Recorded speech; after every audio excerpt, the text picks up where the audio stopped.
Hello guys, என் பேர் Lokki. Welcome back to our channel. இன்றைக்கி நம்ம பார்க்க போகிறது raising villains the right way அப்படிங்கிற மான்வா சீரிஸோட ஃபஸ்ட் எபிசோட எக்ஸ்ப்ளனேஷன் தான். நம்ம சேனலுக்கு யாரும் புதுசாக வந்தால் மறக்காமல் சப்ஸ்கிரைப் பண்ணி பாருங்கள். இந்த வீடியோ உங்களுக்கு பிடிச்சிருந்தா ஒரு லைக் கொடுத்துட்டு மறக்காமல் உங்கள் ஃப்ரெண்ட்ஸுக்கு ஷேர் பண்ணுங்கள். அப்புறம் இதே மாதிரி நிறைய மான்வா சீரிஸ் பார்க்க நம்ம சேனலை சப்ஸ்கிரைப் பண்ணி அந்த பெல் ஐக்கனை தட்டிடுங்க. வாங்க எபிசோடுக்குள்ளே போகலாம்.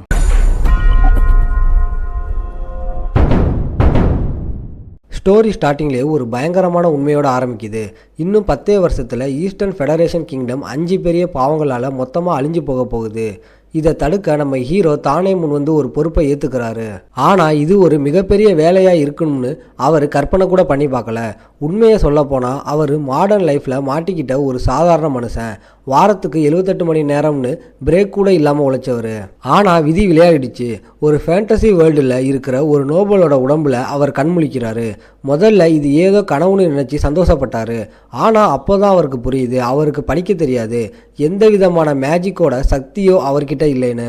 அந்த மொழியையாவது கற்றுக்கலாம்னு ட்ரை பண்ணி ஒரு புக்கை தலைகீழாக வச்சு படிச்சுக்கிட்டு இருக்காரு.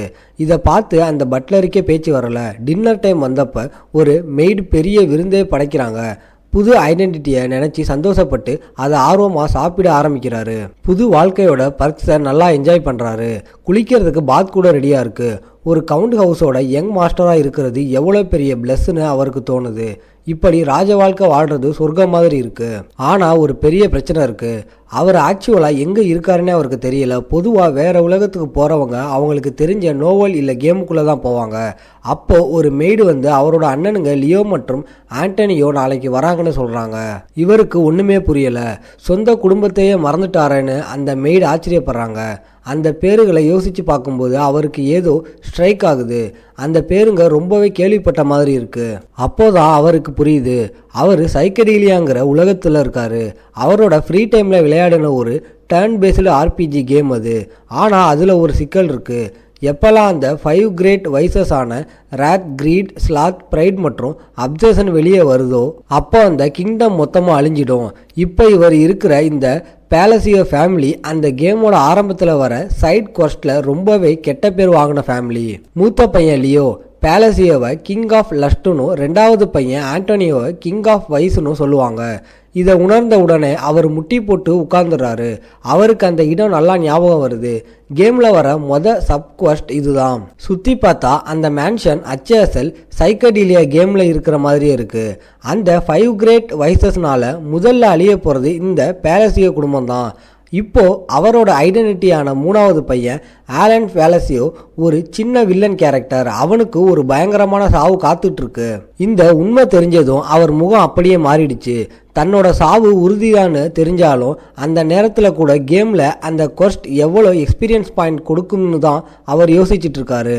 அன்னைக்கு ராத்திரி படுக்கையில் படுத்தப்போ பயத்தில் அவரால் கண்ணை மூடக்கூட முடியலை. பேசாமல் பழைய அந்த கார்பரேட் வேலைக்கே போயிடலாம்னு தோணுது.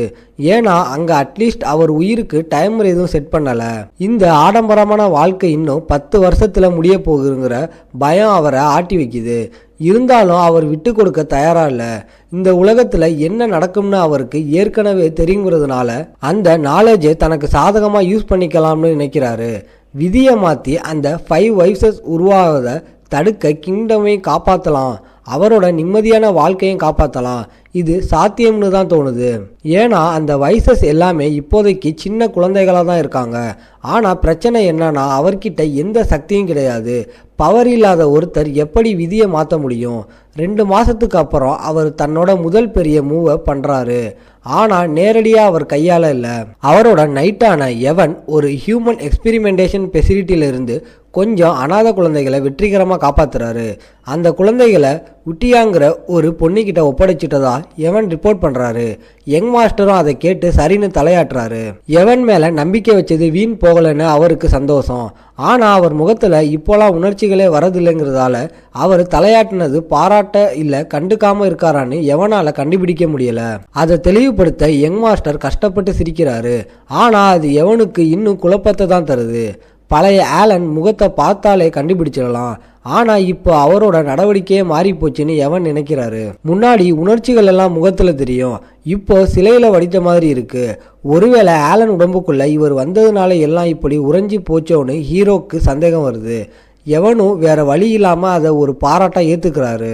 சைக்கோடிலிய உலகத்துல இருக்கிற நேர்மையான ஆளுங்கள்ல எவனும் ஒருத்தர்னு ஹீரோக்கு தெரியும். எஜமானருக்கு துரோகம் பண்ணதா ஒரு விசுவாசமான நைட். அதனால தான் அவரை பார்த்த உடனே வேலைக்கு சேர்த்துக்கிட்டாரு. கடைசியா அந்த லெபார்டரிக்கு போனதே உட்டியாவை காப்பாத்ததான்னு எவன் ஞாபகப்படுத்துறாரு. யங் மாஸ்டரும் ஆமான்னு சொல்றாரு. அந்த பொண்ணை காப்பாத்த தன்னோட மாஸ்டர் ஏன் இவ்வளோ மெனக்கெட்டார்னு எவனுக்கு ஓரளவுக்கு புரியுது. ஒரு மெர்சனரியா இருந்த அனுபவத்துல எவனால ஒன்று சொல்ல முடியும், உட்டியா சாதாரண பொண்ணு கிடையாது.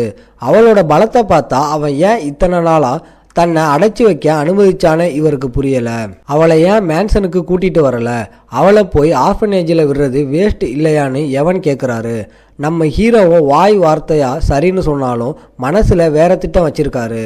அவளோட திறமையை இவர் மதிக்காத மாதிரி வெளியே தெரிஞ்சாலும் அவளை அங்க விடுறது தான் இவரோட பெரிய திட்டத்தோட ஒரு பகுதி. உட்டியா மனுஷ பிறவியே கிடையாது.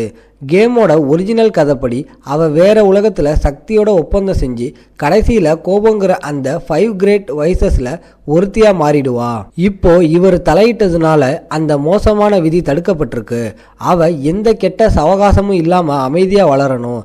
இவரை பொறுத்த வரைக்கும் மிச்சம் இருக்கிற 4 பேரழிவுகள்ல ஒன்றை வெற்றிகரமாக தடுத்து நிறுத்திட்டாரு. இதையெல்லாம் எவன் கிட்ட சொல்ல முடியாது. அதனால மர்மமா இன்னும் நேரம் வரல அப்படின்னு மட்டும் சொல்றாரு. எவனுக்கு அது என்னன்னு யோசனை இருந்தாலும் மாஸ்டரை அதுக்கு மேல கேள்வி கேட்கல. ஒவ்வொரு சப்போர்ட்டிங் கேரக்டருக்கும் ஒரு கதை இருக்குமே. அவர் மாஸ்டரோட விருப்பத்தை மதிக்கிறாரு. அந்த ஆர்ஃபனேஜுக்கு தேவையான பணத்தை கொடுத்து உதவவும் இந்த விஷயத்தை ரகசியமா வச்சுக்கவும் யங் நோபல் கட்டளையிடுறாரு. அப்புறம் ஒரு லெட்டரை கொடுத்து நேரடியா உட்டியா கையில கொடுக்க சொல்றாரு. லெட்டர்ல என்ன இருக்குன்னு எவான் கேட்டப்போ சும்மா அவ நல்லா இருக்காளான்னு விசாரிக்கத்தான், பாவம் எவ்வளோ கஷ்டப்பட்டிருப்பா அப்படின்னு சொல்லி சமாளிச்சிடறாரு. எவானும் சரின்னு சொல்லிட்டு குதிரையில கிளம்புறாரு. தனிமையில் இருக்கும்போது அந்த லெட்டர் நிஜமாவே அவளுக்கு ஆறுதலை தருமான்னு யங் மாஸ்டர் யோசிக்கிறாரு. உண்மையில அதுல இருந்தது வேற விஷயம். அந்த கேம்ல அவருக்கு ஞாபகம் இருந்த சில வரிகள். அது கேம்ல உட்டியா கோபத்தின் வடிவமா மாறி ராஜ்யத்தை அழிக்கும் போது ஒரு ஆர்ச்சி பிஷப் அவளை பார்த்து ஒரு விசித்திரமான மந்திரத்தை சொல்லுவாரு. விழுந்தவர்களின் அருளால் நிழல்களிலிருந்து வேதனையை விரட்டுங்கள். இதோட அர்த்தம் அவருக்கு புரியலனாலும் கேம்ல இந்த வார்த்தைகள் அவன் மனசுல ஏதோ ஒரு சலனத்தை உண்டாக்கி இருக்கும். ஆனா அடுத்த நிமிஷமே அவ அந்த ஆர்ச்சி பிஷப்பை கொன்றுவா. அதுக்காக அந்த மந்திரம் வேலை செய்யலைன்னு அர்த்தம் இல்லை. அது ரொம்ப தாமதமா சொல்லப்பட்டது. அவளோட கோபம் அவளை முழுசா ஆக்கிரமிச்சிருச்சு. இப்போ நம்ம ஹீரோ அதே வார்த்தைகளை முன்கூட்டியே அனுப்புறது மூலமா அவ விதியை மாற்ற முடியும்னு நம்புறாரு. கோபத்தை சமாளிச்சு இப்போ அடுத்த வைசஸை கவனிக்க தயாராகிட்டாரு. இருந்தாலும் ஒரு கவிதை வரியை வச்சு ஒரு அரக்கிய ஃப்ரெண்டாக்க நினைக்கிறது வேடிக்கையா தான் இருக்கு. ஆனா அந்த பாவங்கள் எல்லாமே ஏதோ ஒரு பெரிய சக்தியை வணங்குற மாதிரி தெரியுது. அவரை பொறுத்த வரைக்கும் அவங்க எல்லாரும் மத வெறியர்கள் மாதிரி தான். இதோட இந்த எபிசோட் முடியுது.